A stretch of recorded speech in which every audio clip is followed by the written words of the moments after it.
It's hard to believe that just a week ago, my Christmas tree stood tall and proud in the corner of my living room, bringing me so much joy. Now I find myself wishing that damn tree had never been brought into my home. What few pine needles remain on it are brown and its trunk is bent over, like an inflexible person reaching for their toes. My ornaments have scattered across the floor, but I don't have the strength to pick them up. I've been feeling really sick these past few days, and it's getting worse. Last week, I returned from work and found a post-it on my door. Used your shower, left you a gift. XOXOXO. Mom. My parents retired a few years ago and moved to a campground away from the city.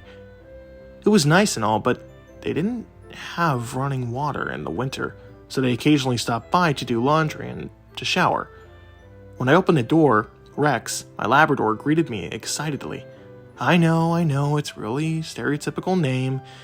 In my defense, I got him when I was 9, and I was all about dinosaurs back then. I still am.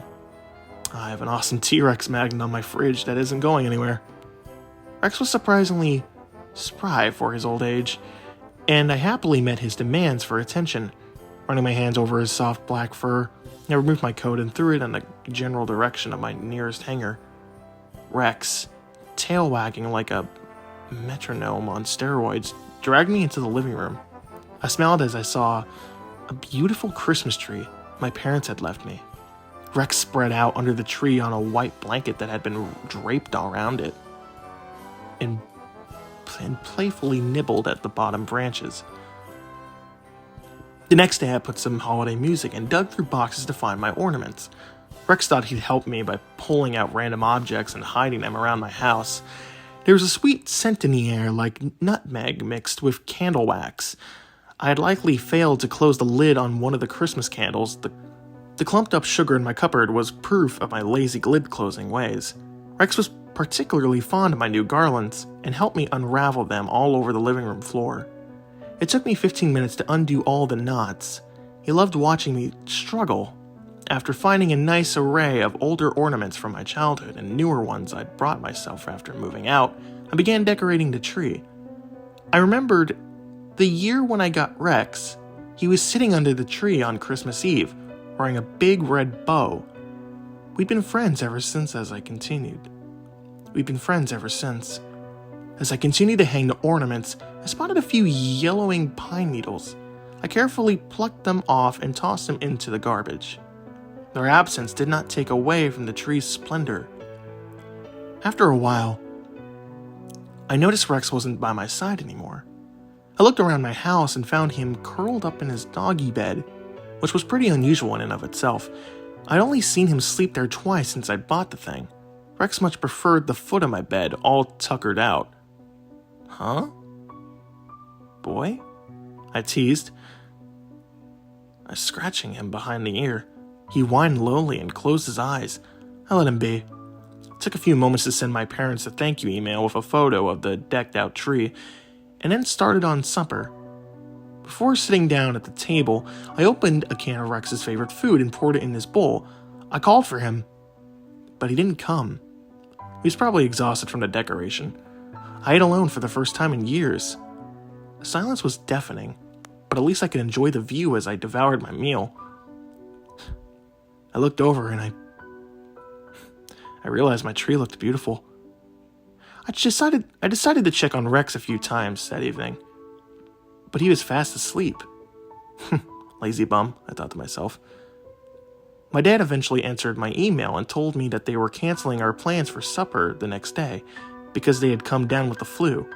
I gave them strict instructions to get some rest and then follow my own advice. I was starting to feel rather worn out myself. Over the course of the following days, I saw a steady decline in old Rex's health. I was afraid it was his time. I dreaded it so much that it gave me nightmares. I could barely keep myself from tearing up at work. We've been through so much together, Rex and I. I wasn't ready to say goodbye. I came home one night to find a collection of yellow and brownish pin needles under the tree.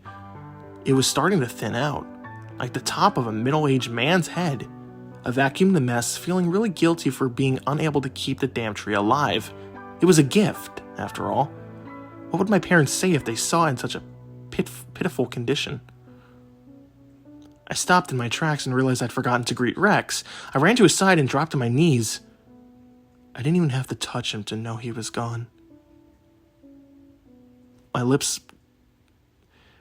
I was quivering, and my eyes were dripping. I gave him a final hug. "I'm sorry I wasn't here to say goodbye," I murmured. I had to call my friend to take care of him. I couldn't do it myself. The next few days passed in a blur. I was so distraught that I called in sick from work. It wasn't a complete lie, since I had felt like I'd caught what was ailing my parents. I emailed my dad to tell him about Rex. He loved that dog almost as much as I did. He liked to kidnap him for week-long camping trips.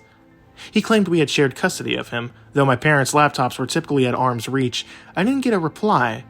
Dad was probably moping around a campfire and needed his space.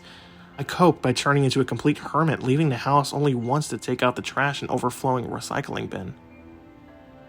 I can't remember why recycling bin was so full. I don't recall putting much stuff into it. Meanwhile, my Christmas tree continued to decay. I was too much of a wreck and too worn down to bother taking it down to the dumpster. I let it rot slowly in my living room. Since yesterday, I've been getting these awful headaches, and my nose keeps bleeding. I spent most of my time lying in bed or sitting at my computer. I wish Rex was here. I wish my parents would reply to my emails. I'm so lonely. I called the friend who took care of Rex for me, but she couldn't stay on the phone very long. It seems like I gave her my flu. I wish I wasn't looking at my pathetic excuse for a Christmas tree. It's slouched over and there is not a single ornament left on it. Ugh, the screen's getting all blurry. I'm probably going to go to bed soon. As I was typing this, I heard a faint hissing sound coming from the tree. I slowly wheeled my chair over and leaned in to listen. It was like the sound of air escaping a tire, and it was coming from a tiny black tube sticking out of the trunk. That's when I realized something. The tree had no scent. I should have been able to smell pine or rot or something, anything. Then, I remembered why the recycling bin had been so full. My mind was distracted when I took it out, but it was coming back to me. There had been a large, crumpled-up cardboard box with the picture of a tree on it. Artificial Christmas trees aren't supposed to die.